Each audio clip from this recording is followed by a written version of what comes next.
Well, it's been an interesting start to the Toronto Blue Jays season, and we're here to talk about that first month on the Canadian Baseball Network podcast. Thanks for joining us.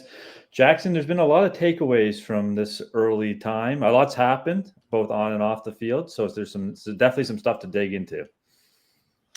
Yeah, it's been interesting, hasn't it, Matt? I always say that on this podcast. I've realized that's my crutch word here. Very excited to be back. First of all, with you, Matt. It's been a little while. We've both been quite busy. Life takes over sometimes. It's good to be back. And yeah, the Jays, lots has happened since we last spoke. Of course, all the season is one thing. Vladimir Guerrero Jr. with his big extension, and of course we can get into that a little bit as well. But it's the last week or so has certainly shown maybe a little more. Certainly open up some more fears of Jays fans after what was a nice, encouraging start. But some warning signs certainly in the last week. Yeah, I think the tough schedule in April, we talked about it, when we previewed the season. It is tough. And 13 and 15, as you can see there, their record as of April 28th now. Not ideal, but I mentioned I thought if they can get out of April with around a 500 record, which it looks like they might be able to do with a couple games coming up this week, you probably take that. And with not very many great teams in the American League, not the worst start, but certainly not the best. And like you said, there's definitely some warning signs that seem to be not just trickling over from spring training, but from last season as far as the offense is concerned. Well, yeah, lots of talk about some starts, right? Santander, it's pretty well known he doesn't get off to the best start, but we've seen that really evident. He's been just not at all good enough so far through 119 plate appearances. I'm just looking at some of these numbers here. They only have 4 hitters currently hitting above major league average, right? Springer, Guerrero, Tyler Heineman, and Miles Straw.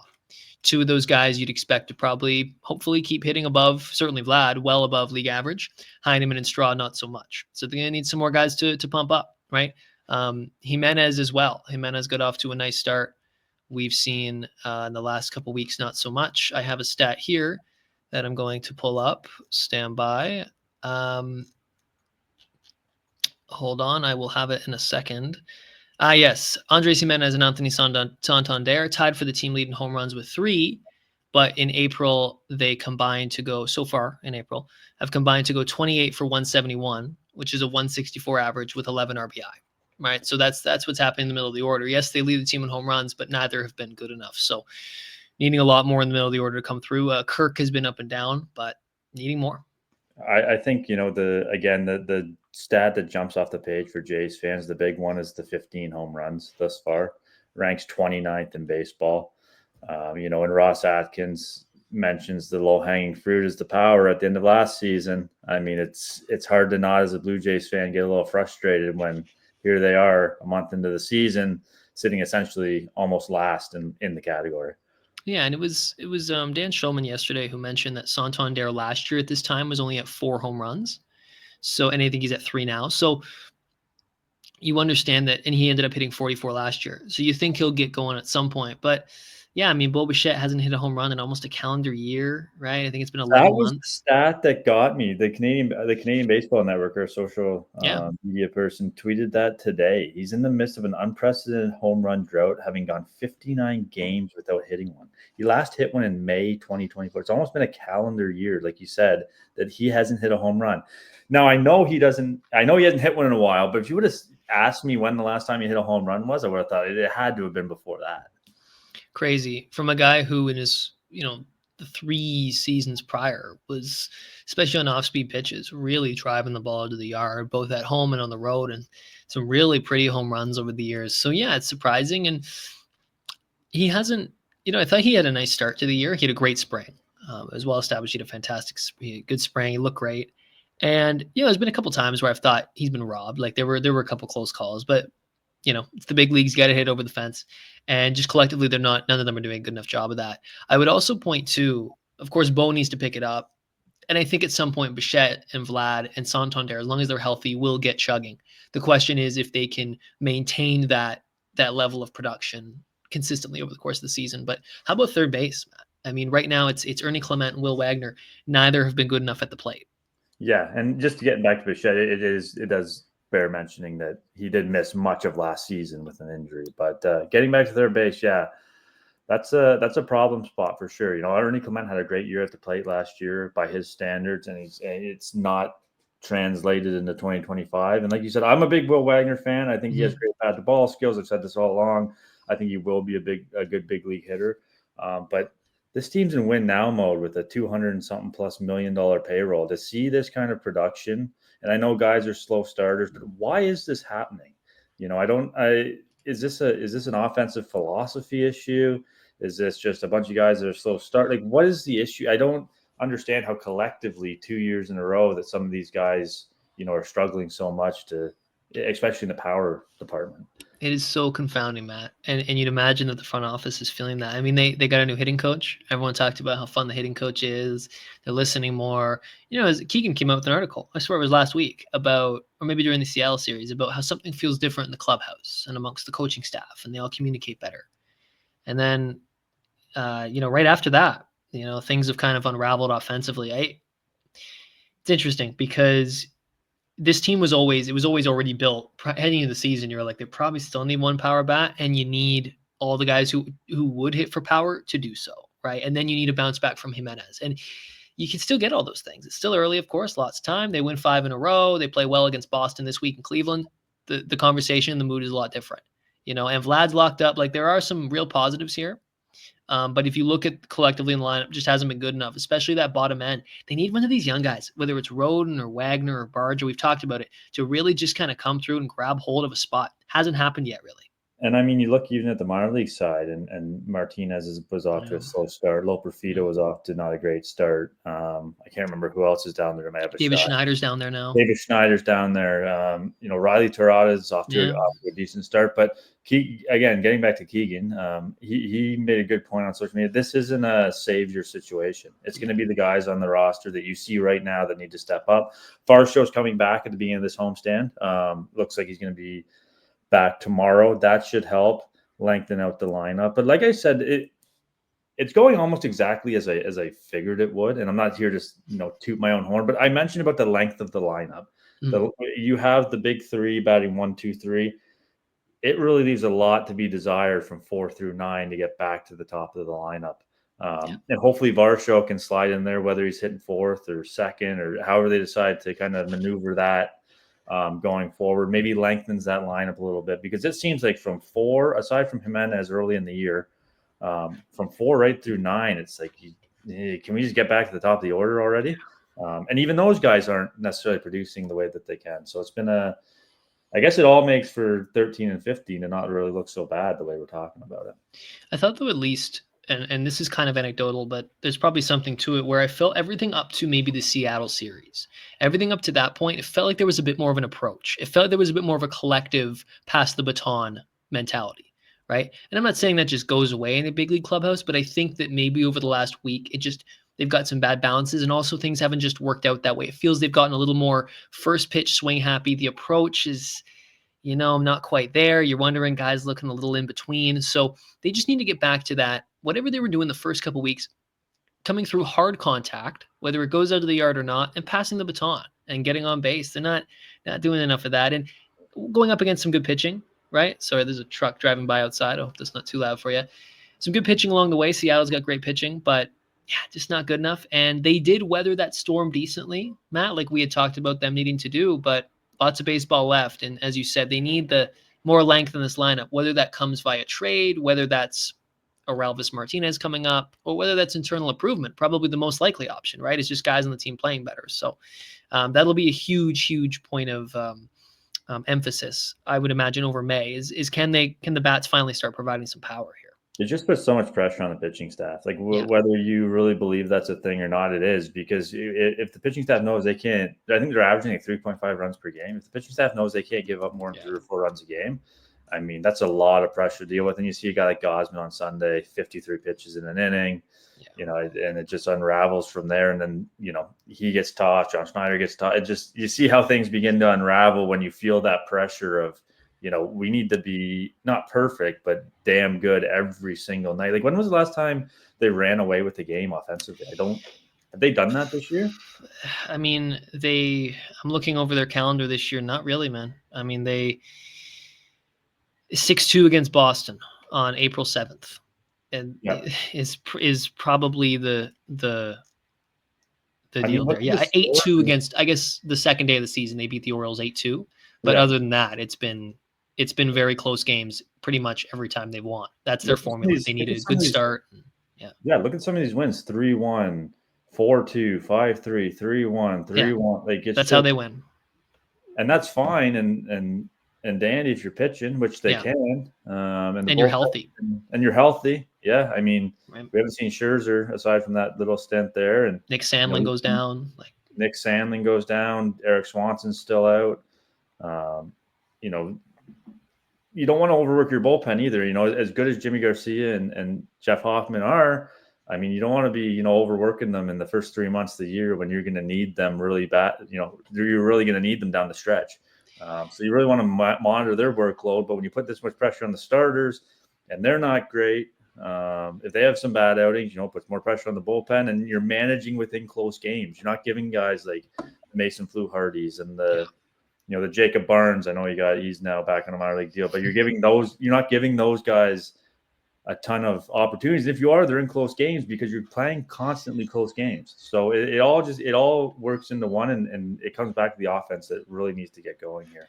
And it's been a big enough sample size. I know I'm rambling here, but it's been a big enough sample size here. This is not a month sample size. This is now going back to last year. A lot of these guys and the offense just being an issue for this team. It's a lot of the same stuff, man. And we talked about it last year, the way that the bullpen over the course of the year, and especially in 23 as well, how being used so frequently early on in the season and what that did, the toll it took on that bullpen by midsummer and by the end of the season, right? Look at Jordan Romano now. I mean, wow, right? Like, by the way, that's a crazy story. How about that Hoffman for Romano? See, this front office does do some things well. Like sometimes they get it right, man. It's funny you mentioned the front office because everyone was praising them for the Vladdy deal, and I saw, I think for the first time, some negativity start to trickle in now this past week with the offense starting to stumble. So I guess that bought them a couple of weeks in the good graces of Jays fans, but that seems to be turning rather quickly. And man, like the way that this lineup is able to avoid criticism so much in this market has to be studied. Like the way that, a guy like Kirk, who just signed a 5-year deal, who needs to get going offensively. So many guys, Ernie Clement, so many guys on this team needs to get going.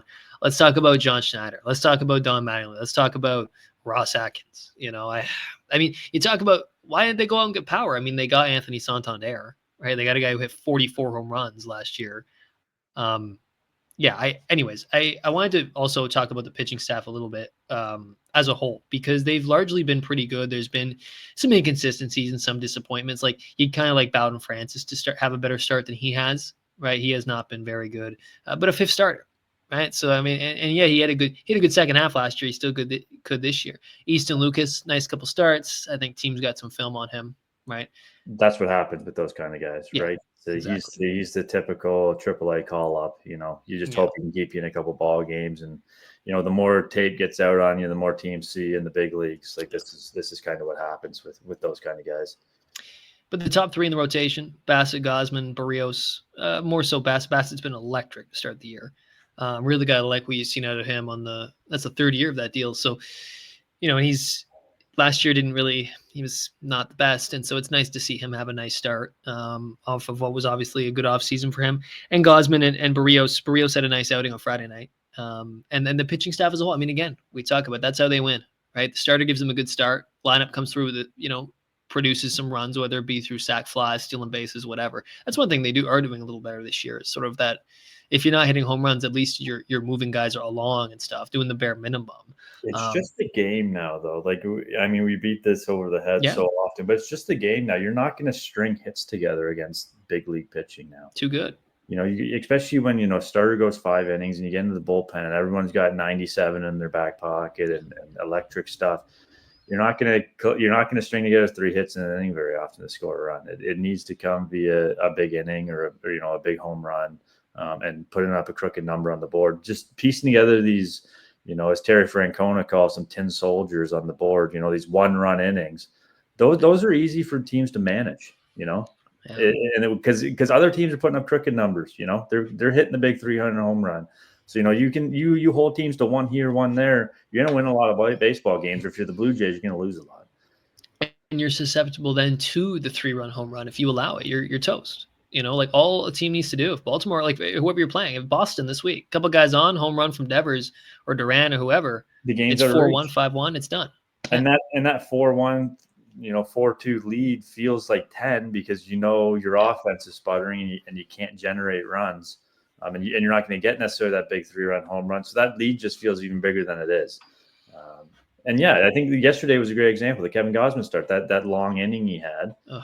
I mean, he could have escaped that without a little bit of damage. But again, he's out there for 53 pitches, and Austin Wells hits the big double. I think it was a double. Yeah. And busts the game open. And that's the end of the baseball game. So that's what they're dealing with as far as, again, it comes back to the offense. It'd be interesting to see how they what this lineup looks like over the next couple of weeks, how much changing they do. Does Springer move back into the leadoff spot? You wonder. I kind of like him hitting in the middle of the order. I mean, who am I? At the start of the year, I was saying Will Wagner should hit leadoff and Springer should be off the team. And now look at how that looks. I think everybody was thinking that. Right? But we're a month in. You never know how things go. But that's interesting to see what they do with Springer and how Springer, is he going to regress eventually? I mean, it still feels like you're waiting for him to get – he's had a couple little injuries throughout the year, but like that injury that he always seems to get when he's playing well with the Jays over his entire tenure here. But if they can stay healthy and the pitching can continue to also stay healthy and be good, then they do have a chance in most games against most teams. I think they're hoping Barshow comes in and gives them a jump offensively. He had a great, spring training. He showed power. I would leave Springer where he is. I worry that, you don't want him thinking he needs to do more than he's doing right now because he's doing more than enough. And then Bo, Vladdy, and Santander just have to get it going. That's the engine of this offense, regardless of what the other, 3 or 4 guys are doing down the order. If those 2 guys aren't producing, it's not going to matter. You're not going to win. You're not going to make playoffs with Ernie Clement, Will Wagner, and Alejandro Kirk being your best hitters. It's just not going to happen. Or Tyler Heineman and Miles Straw. And it's 400 something average. By the way. So you want to talk about positives? Tyler Heineman and George Springer so far this season. But I'm looking at the BABIP, like Tyler Heineman's BABIP. So batting average on balls in play is .522. That number will go down, and he will not have a 5. He's getting very lucky. He's hitting .448. I love to see it with a 3% walk rate too. It's just what a stat, what a flex. Honestly, he's got most WAR on the team right now. Via Fangraphs, he has the most WAR among batters on the team. Tyler Heineman currently on April 28th. Early season stats and awesome. Hey, I mean, he's a catcher, like so, but yeah, like another guy. Here's one guy though. I think that does need to do a little. I would like to see a little more of consistency in the lineup and just hopefully getting some run is Addison Barger, because there's times like his savant page is good. The guy hits. They always talk about doing damage and hitting the ball hard, dude. That guy, every time he swings it, he is swinging for Timmons, right? And the glove. I'm kind of at the point. You have a bunch of Gold Glovers on this team. You're getting Varsho back this week. You got Jimenez. You got Kirk. I want a guy who can hit piss missiles all over the yard, and I think that's Addison Barger. The arm, though. I mean, the glove, that too. But the arms, that arm plays, and we saw that earlier in the year. I don't remember. I think it was Atlanta that you had a couple of outfields. Yeah, it was a Friday night baseball game, I think. Whoever that was against. Seattle, I think. Yeah. Yeah, I mean, I still think, and again, I'm not a hitting coach. I think the swing can still look a little out of control. Yeah, he's wild up there. Which I think you can get away with in AAA, but you come up to the big leagues and guys are a little bit smarter than that, especially once the book gets out on you. But yeah, I mean, hits the ball hard. I mean, if you need someone you need someone to pop here at some point. Someone that's not, you need the big 3 to get going, and you need someone else to pop. You're not, it's really tough to win when you only have 3 guys in your lineup, firing. And I think they were hoping that was going to be maybe a nice start from Alan Roden, who's been very poor to start the year, has really fallen into a ditch as of late. A couple other guys in this lineup. Again, just you're looking for 1 or 2 of these guys, like you said, Matt, to just kind of give you production for a while, especially when the big boys are struggling. So that once Santander gets going, you can handle a regression from a Kirk or from a Barger for a couple weeks. I mean, but not when they're all... Did people really expect that Alan Roden was going to come in and light the league on fire? Well, Will Wagner is going to hit 340 and how much of this is roster construction? Yeah, I mean, A fair lot of enough, right? Because how much, even look at third base? You really expected Ernie Clement and Will Wagner to be your answer at third base in offensive position, Ernie right? Clement is you need power from your corner infield spots. Yeah, You need production. You need pop. Vladdy will obviously give that. But third, and don't get me wrong, I like Ernie Clement. I think he's a great utility guy that yeah, can play around the diamond, but good bench guy. shouldn't be penciled into your third base spot every day. Just doesn't make sense. You can love Ernie Clement all you want. That's not what's best for winning. Earn Sorry. dog. Yeah, no, you're right. And he'll have his spot on the roster because he can play shortstop and he can play a pretty good shortstop. So He's a he'll very useful player on the roster. Absolutely. He should definitely. It's not. yeah, And I'm not saying he should be sent down yeah. or anything like that. He's a very But he useful shouldn't be player. starting. Yeah. No, or he should be starting in 3 different places on 3 Right. different days. It Yeah. shouldn't be penciled in the third. I wonder about Will Wagner. I wonder what happens there because Varsho comes back. That's one less spot in the outfield. You're starting to look around and you think moving guys around. Like I wonder if Barger gets some reps at third base at some point, given the lack of production there. And I don't think they want him to play third base, although he would have already played there. But you got to try some stuff. And so I wonder about what happens to Will Wagner if he needs to go down to AAA for a little while or how that goes because it hasn't really been good enough. It's got to be an outfielder that goes because you got Barger. Class A just got sent down after being the 27th. Yeah, it'll probably be Lucas, maybe, although he's been okay. Roden, Santander, Straw, Springer, Santander, Roden. I think it'll be Roden. That's 6 outfielders. Right Either there. Roden or Lucas, I think. Yeah. Maybe you keep Roden up, but how much he needs to keep playing. And the way that Springer's played, Varsho's going to play, Santander's going to play, Barger's going to play. Straw is probably your late inning right. Replacement. So you want Roden playing, it's probably him because you're fine with Lucas on the bench, right? So and Barger is a left-handed bat off the bench. Yeah. So there you go. It's probably Roden then. But we'll see. We'll see. And that'll be fine. Like Roden was a nice story in spring, and he's a contact-oriented guy who can also hit the ball hard, but hasn't been. And he's young. Base. I mean, that's just what we're. The Jays are in a position where they're trying to win now, which is obvious. Gotta go, man. Yeah. That doesn't mean that these guys you just cut them loose and give up on them. I mean, these are still good players. I mean, but like you said, he needs to play at AAA. He needs to play every day. He needs to get reps. He'll probably be back at the end of the year, sometime in the middle of the year, potentially, an injury, whatever the case may be. But he needs to get reps. And I'm just looking at this outfield depth chart. I'd be more inclined to give Addison Barger a little bit more run, just given the pop and what comes with that. The arm is nice. But, yeah, it's got to be, I think, Roden going down, you would think. Which is too bad because, or Lucas, because he's kind of been that guy in the past as well. Yeah, I can totally see it being Lucas, but it just comes down to, I think, how many at-bats they think they can give Roden consistently over the next month. Because, I mean, I'd imagine that struggling like this and then not playing much is a very dangerous combination. Yeah. Right? When you're just in your head all day, you're hearing it, team isn't playing well, lineup's not playing well, you're not playing well. Like, why not just kind of get him under the noise for a few weeks and let him go just kind of tear up AAA in the cold weather? That seems like the right thing to do, and let Lucas sit on the bench because he's much older. But yeah, it'll be interesting to see the rotation and the pitching staff. I think you more so know what you have, right? You know that Bassett, Gausman, Barrios will give you, especially Bassett and Gausman, a solid outing usually, right? Couple runs in. Barrios, ever kind of since his first full season here, has kind of been a guy where some days he'll just get absolutely lit up because the fastball is just so easy to see out of the hand. And then there's some days where it's really good stuff, right? He's got to move and he's mixing his pitches well. Beyond that, though, would like to see a little more depth in the starting rotation, right? Like all of a sudden Eric Lauer's name is coming up. And you look at Paxton Schultz as a potential option. Right? Like Max Scherzer's out. He threw like 20 pitches the other day and then they wanted to see. So he's still he's not anytime soon, right? They're not going to get that 20 starts out of him. Oh, God. Remember when we talked about 15 starts for like $1 million a start, 20 start? I think you're happy if it's 15 starts at this point. Oh, my God. You would take that in a heartbeat, I think. I don't think they're – Matt, I'm not expecting a whole lot out of that anymore with the way that whole thing went. I think the more likely option is that they go and pick someone up and have to. Which is concerning because you're now an injury away from one of the other big 3 guys just being in a real tough spot with your starting rotation and your lineup. So I mean, they're playing on the edge right now. They're playing with a little bit of fire here as far as the roster construction goes and what they didn't do in the offseason. They did a lot. I mean, the front office does deserve credit for what they did do, but Yeah.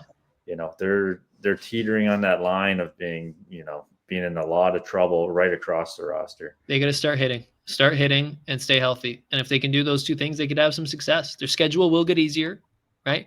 They got some travel coming up. They're going to get Angels in Seattle out of the way next week, right? So all of a sudden, like if you can, again, tread water, the wild card, American League wild card is always, you always got a shot, right? And the whole American League, no one jumps off the page. Like no one. And we talk about hitting struggles. There's a lot of teams around the league who are struggling to hit. Like the offense in general around the league is not great, right? Like I think it's Bichette who has a 693 OPS. Yeah, Bo Bichette is as a 99 WRC plus and has a 358 slugging. Like he's hardly hitting for any power, and yet he's just about a league average hitter, right? Yeah. And it goes to show that this isn't just a Jays problem. The thing is, this is a recurring thing that's been happening year after year. And so we're not going to get fooled by or think that it's just the way the league is playing. We know that there's maybe more to it here. And that's, I think, the frustration. As the weather turns and it starts to get warm. April is always tough. No one wants to hit in cold temperatures. But, I mean, I'm sitting here on a 21-degree day. It's going to be interesting here as we get into May and June to see if how much of this turns around and how much they can get going because their season relies on it. Fortunately, like I said, not many great teams in the American League, it seems like, so far this year. So that wild card chase is going to be one hell of a one to watch, in the second half of the season. Still make trades, right? And you got to think they're going to be looking. I would think that the way that they've operated this year, you see it with the DFAs and stuff, they're moving quicker. Right, with the bullpen. Lovelady had that one bad outing, you're out of here. Barnes, one bad outing, you're out of here. Right, Yarborough, whatever happened there, you're out of here. Right, like they're quick with the trigger this year. So I wonder if early on, if they're sniffing around for a third baseman, a guy who can hit a little bit, right, and maybe another starter. Probably those two. I guess that's the problem with so many teams being very average, and especially in the American League. Who's willing to sell? Who's going to pull the trigger first on selling? If you're a few games out of it at 500. Yeah. And again, we're jumping ahead of ourselves here. It is only the end of April, but those conversations are going to come quicker than you think. It's going to be June before you know it, and the deadline's going to be around the corner. Especially with just how tight it is and how important this year is for the Jays and how the roster is constructed. Like you can't really afford to let this year go by. Yes, you have Vladdy locked up now, and that's great, and that's a huge safety net. But the rest of the roster is constructed to win now, right? So. Yeah, well, this was highly negative. Hey, we're optimistic about the future. You never know. Like they're hanging around, and like I said, if they can get those big boys hitting, get some power, and stay healthy. And they're only 13-15. They win 2 games, and April 15-15, which I said would be acceptable, especially given the schedule. But maybe we make this a monthly thing at the end of every month. Yes. Jump on here and recap the month that was. Hopefully there's some more positive stories at the end of May.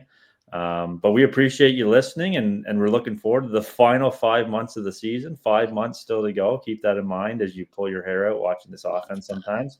But until next time, take care. Go Leafs.